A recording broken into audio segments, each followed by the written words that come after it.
who's going to talk about her experience over the last 30 years working in the domestic violence field.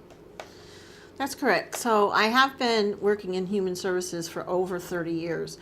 And I did 13 years in a program in a larger program in the northwest corner, and I'm currently working in a small program way up on the border of the Connecticut and New York. Working in this field has been my passion. I am a formerly battered woman, and it's just my passion, and I was fortunate enough to be able to come back and do this work and work directly with victims and survivors going to close out my career and retire from there.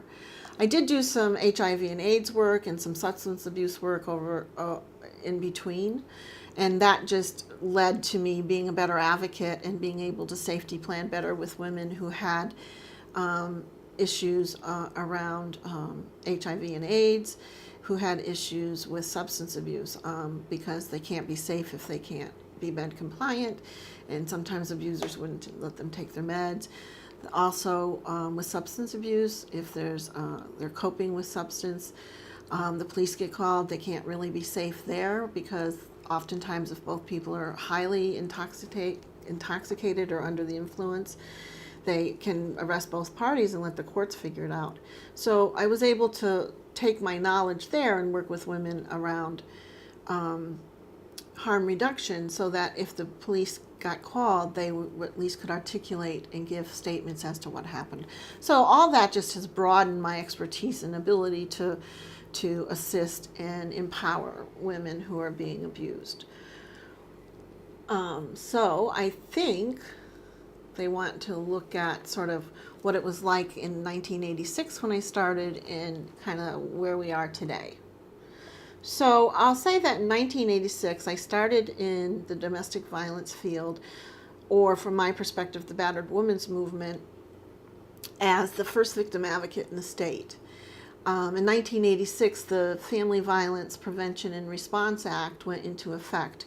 And oftentimes you'll hear this referred to as the DV law or the Tracy Thurman law, because the Thurman case happened a few years prior to this law being passed, and that case certainly pushed it through legislation, which was desperately needed at the time. And the law, basically, I'll just give a quick brief overview of that, was that police must make an arrest if they had probable cause. And prior to that, not just Torrington Police, every police department in the state would go to a domestic violence incident and, take the guy for a walk, and they were, pretty much trained to try and be like social workers and sort of de-escalate him or her, if it was a her, and take the guy for a walk around the block, and nothing really changed. We did have civil restraining orders at that time, and the Thurman Tracy had restraining orders, and they'd call the police, and sometimes they'd come right away and sometimes they wouldn't. And her incident ended up in a big lawsuit, and the Torrington Police Department got sued. However, I like to come to their defense in that every police department in the state functioned in that way. And but her case, the Battered Women's Movement, the coalitions, the DV programs in Connecticut had been working towards getting legislation, and it wasn't going anywhere. And that case, and her case, helped push it through. And then she very lovingly came back and put her efforts into the field to give back to other battered women, and volunteered at the program in Torrington. And I went with her. So one of the changes that happened several years after her case, was the law went into effect, things started happening, abusers were beginning to be held accountable, and arrests were happening. And the law also said that each domestic violence program would have a victim advocate in the court. And to this day, the law reads that way, and there is a domestic violence victim advocate that's hired and supervised by the programs, the DV programs in the courts, to help to be the voice of victims and let them know the process of the court, advocate their wishes, so on and so forth. And every year after that, the law has, we have our analysts and our researchers, and certainly in the first decade, they looked at that law and pulled it apart in many ways, and they saw that they should, and the civil restraining orders law too, they put into place what's called standing criminal protective orders, because again, Tracy Thurman helped push that through, because every year she had to refile her civil restraining order, and that put a burden on the victim to always have to remember to don't forget, let that go. So now, if there's an arrest and there's it meets the criteria for that, a victim can ask for what's called a standing criminal protective order that stays in effect for X amount of years, and it really can't change unless the victim agrees for it to be changed. So they don't have to think about going in and having that done. Other changes, there's just this year, their legislation has been passed that the police officers are going to begin looking at primary aggressors, and so the law is that police officers have the ability to assess primary aggressors. In Connecticut, we have the highest rate of dual arrests, and so that means that the primary victim gets arrested along with the primary aggressor. So now we're hoping that that will cut down on those types of things. So those are just a couple examples of how the law has progressed, again, looking out for the best interest of the victims in these situations. So hopefully that's going to cut down on the double arrest, because what happens if a victim gets arrested, she isn't going to call the police again. She isn't going to reach out for help again. So that's a positive thing. So our coalition and our programs look at what's happening in the forefront of the workers who are working with women and families, and then come up with a legislative agenda and things that need to be tweaked in terms of laws and practices that will better serve. Okay, so 1986 is you're the first advocate hired in Connecticut. Yeah, as in the court advocate, the court victim advocate. Yep. And so this came like what, a decade and a half after kind of like the feminist movement that kind of raised the issues of violence against women. Well, I'm going to speak from my perspective, and I'm very fortunate. I had really good mentors who were strong feminists, and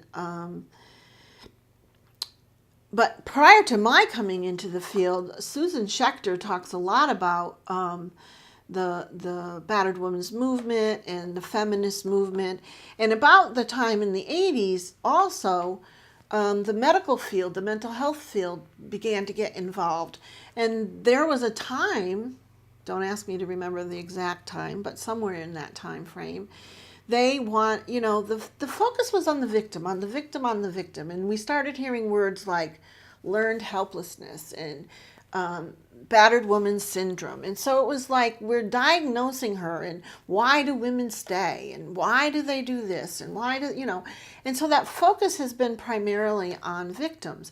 Certainly from the workers and the feminists who started this movement, the focus was on them to get women and children safe. But now that that's another shift in the decades, is that today the focus is so much more on why does he do that. So today we have a bigger focus on abusers, like this law that's going to effect in July. It's to hold abusers accountable. There's many more abuser intervention programs. And I say intervention because, you can't really treat abusers because you can go into treatment and you can change behaviors, but you can't really change values. And abusers' values are they have the right to do what they're doing. And they have the right to use a systematic pattern of power and control to keep somebody in their place where they want them. And they believe that that's their right. And that really comes from our societal context, in that, men are dominant. Men, you should get what they want, how they want, when they want. And women are still culturally trained, for lack of a better word, to be the caregivers, the keep the family together givers. Backtrack a little bit and get on track. It was during this time that the mental health field wanted to put a diagnosis in the DSM-4, labeling battered women as having mental illness. And again, the movement, fought that, and thankfully that didn't happen. And there was an early researcher, Lenore Walker, who actually came up with who worked with women, wanted to explain their experience. And she came up with the cycle of abuse to explain their experience. And she used terms like learned helplessness to describe when you're in this kind of relationship, that the emotional, psychological, physical, economical abuse on a daily basis, a victim in that situation loses their sense of self. So it isn't really learned helplessness as much, but that was the terminology she used, as much as, for a lack of a better word, it's like being brainwashed. And so they lose their sense of self, and the only way they can keep going forward and to function on a daily basis and care for their children, which they do, is to sort of minimize what's happening to themselves so that they can actually function. Because I think if any battered woman who really was able to look at their trauma full force, they would have a nervous breakdown and they couldn't function. And so I think it's a safety mechanism of our brain that has us deny what's happening to some extent. And so that whole learned helplessness and wanting to put it into the DSM-4 again was that focus on victims and blame victims. And we still have some of that today. It's gotten much, much better. And so the focus now again is on abusers, and our prevention and our training of professionals and staff and volunteers is that women are the experts of their relationship. And let's not focus on why they're choosing to stay, because they have real rights and real reasons why they choose to stay. But let's focus on why he chooses to batter, because he does choose. And I'm using he and she because 94% of victims are female and 6% are male. So I'm going to use the he, she, and that's just simply the way it is. And so today we have batterers intervention programs, and I started to talk about that. You can't change values, you can change behaviors. And there's a well-known researcher who has worked with batterers, who is really focusing his work, which is different because we have a lot of males that are fighting this cause with us today, which is one way that I think if we all join together, maybe we can really make social change. But his name is Lundy Bancroft, and he wrote the book Why Does He Do That? And many others. Another one is The Batterer as a Parent. And he does lots of national trainings and teachings, and he says the best deterrent for abusers to change is, for some reason, 8 months in jail. So again, the laws, everything sort of has to come together to really make this change. I think with the Me Too movement, which is a result of our societal culture that we're all trying to deal with today, it came about as a response to that. And I feel like in the battered women's movement, it has lit a fire again for that passion and that commitment, and that, okay, maybe we should stir up and make some waves once in a while to continue this movement forward. Because I do believe, in having done this work, we have moved forward. And for me, I can see that in some of the systems that we work with. When we first worked with police way back, we'd go in to do a police training because the law states they should get trained in domestic violence. We'd go in to do that, and they would take their chairs and turn them around and put their backs to us. Today, we really partner with them. There's a new initiative in the state of Connecticut, and every police department in the state is partnering with domestic violence programs, and it's called the Lethality Assessment Program, and that came out of Maryland, and I'm going to forget her name, Dr. It's an evidence-based program, Okay. and it's a lethality assessment. And so when the troopers or police go out to a scene, they ask these questions and they assess lethality. And if the victim screens in, they call the domestic violence program immediately. And that person gets to speak with an advocate on the scene to begin to talk about safety and options. And it really has decreased the amount of lethality deaths in this field. Wow. So that's huge. Yeah, that's huge. So that's an example of one system and how much we've changed. I can say from my experience, again, another system is the Department of Children and Families. I mean, years ago, we were adversaries. I mean, I can remember that. And I was thinking, these are people that are charged with protecting children, but well, how come they don't understand if in 90% of the cases, if you get women safe, children are safe? And today we have these great liaisons with them where they go out and they really are supportive of the primary victim in these cases and help them hook up with services. And so there's been a huge change there as well. So in a lot of ways, the different systems that come into play are better. Just recently in this last, I'd say 10 years, the coalition and the 18 programs across the state have finally began to look at the civil court system. So I'll give you a quick example how that works. If you have a woman who is, the police get called, the perpetrator gets arrested, and there are children in the home, they automatically call the Department of Children and Services. And so DCF comes out and they meet with the woman, and depending on the severity of the case, they may feel that if she were to choose to return to him, that the children are in danger, and so they're strongly suggesting that she doesn't, and she gets help from the DV program. And so the woman comes to, she gets safe. She comes to the realization this isn't okay. She feels safe to leave because some women don't feel safe to leave. Right. And she's going to leave. Okay, so with DCF and the DV programs, she goes into the family court now and files for divorce. So now you have DCF saying, don't have him back in the home. We want you to protect your children. Then you get into the civil court, and now automatically they think of what's in the best interest of the children. And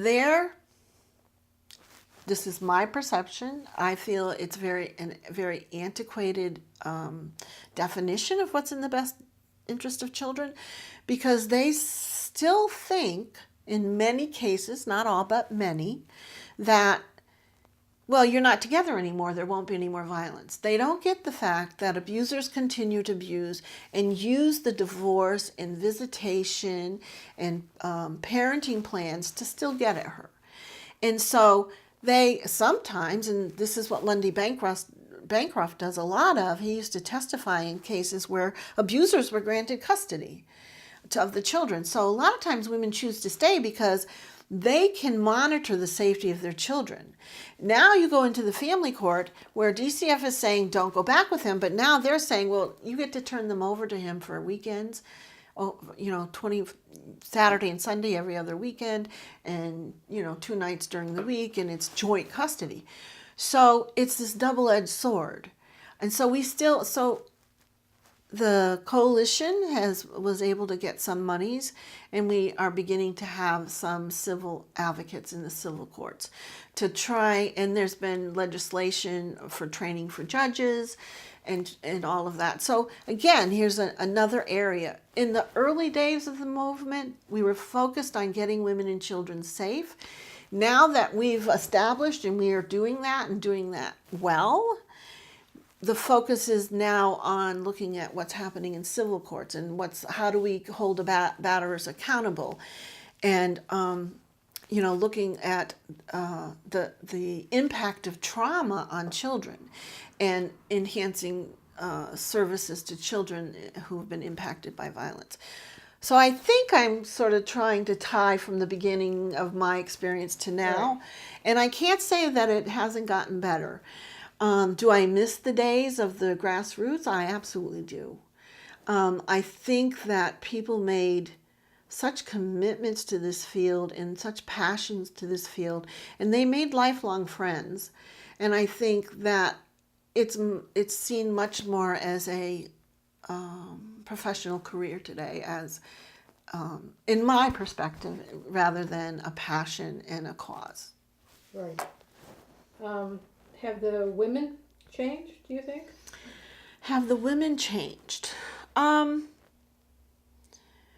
they more aware of their rights? Are they more aware of what the resources are? Or do they get more support? Is there the stigma?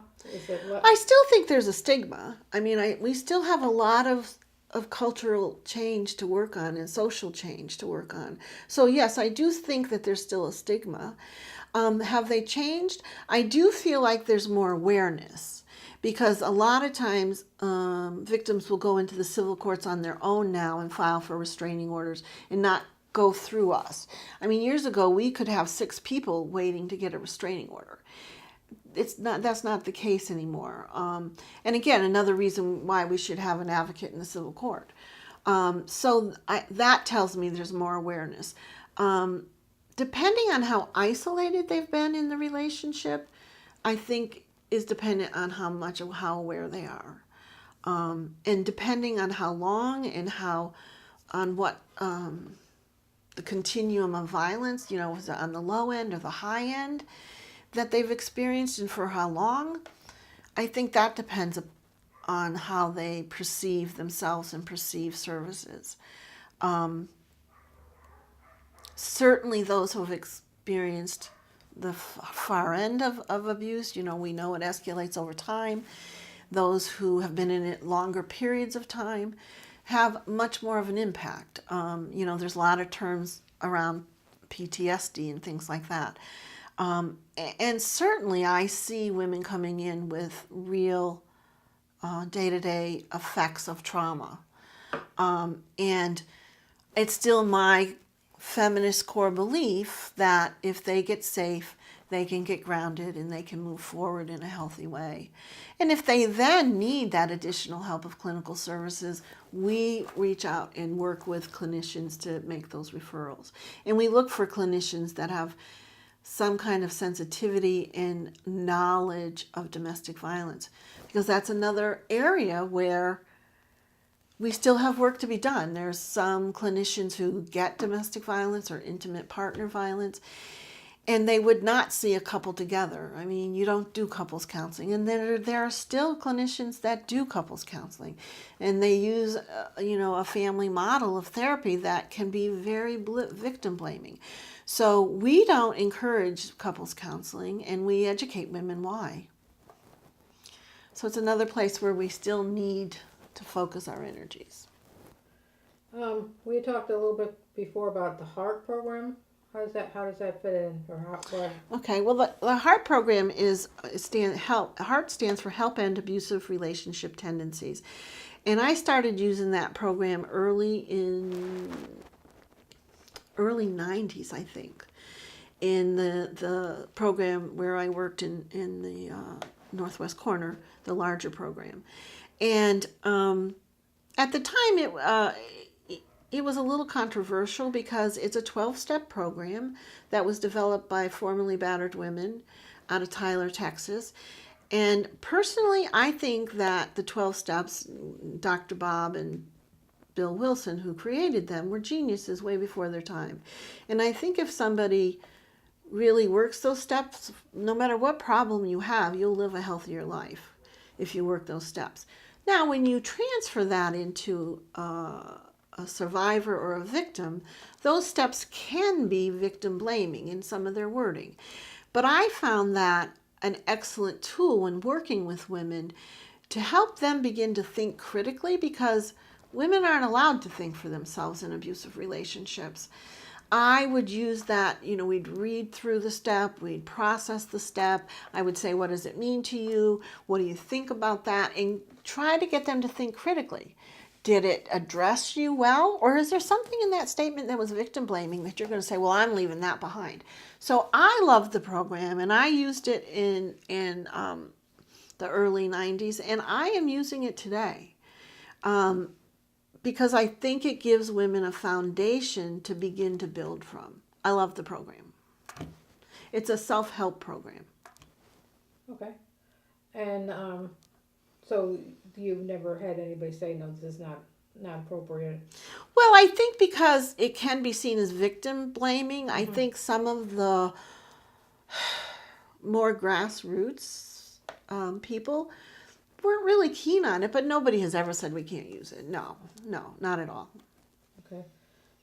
At this point, when you're talking about the professionalism of the field, do you feel like there's still like a community of battered women that are still trying to move things forward, or you feel like it's been kind of gone off on the professional track that's kind of like working just within there?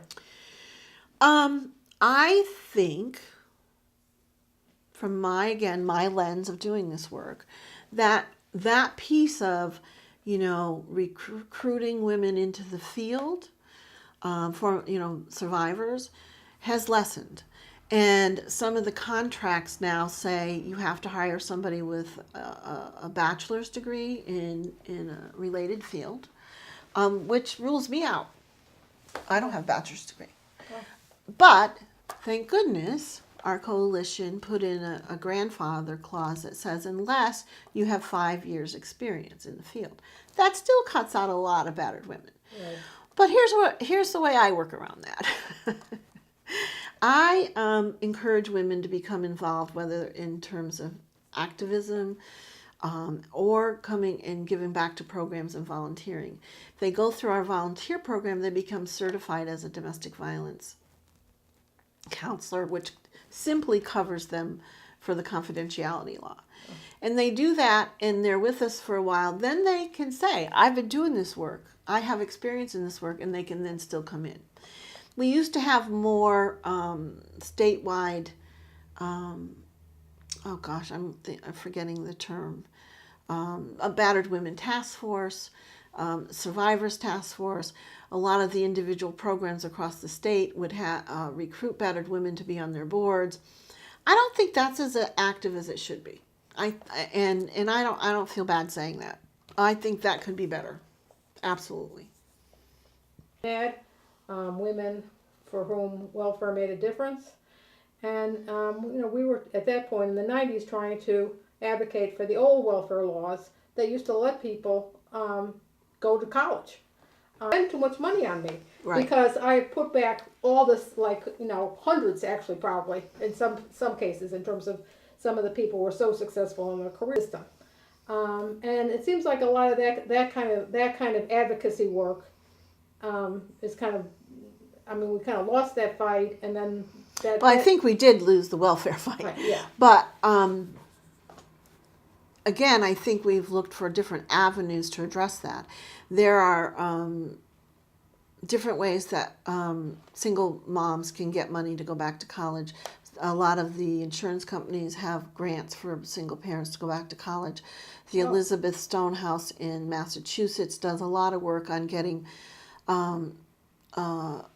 survivors prepared for jobs and resumes and financial planning. There are alternative ways to look for grants, and I'm trying to think of, there's a lot of them, and I'm sorry they're not coming to my head, but there are ways. And so if I have survivors who are ready and wanting to do that, we then look for those resources. Okay, so you feel like in terms of people looking at their future, the resources are there. They're just in a different place. There certainly could be more of them, but that's, again, an area that I think we're continue to look at and figure out how we can enhance that. Women having education on financial, long-term financial sustainability and employment and careers. So it's another area that now that we're know how to keep women safe, we're focusing more on the batterer. We can focus more on the long-term needs to move forward economically. Okay. It seemed like there was like a attempt to kind of like wipe out any kind of left-leaning kind of a thing.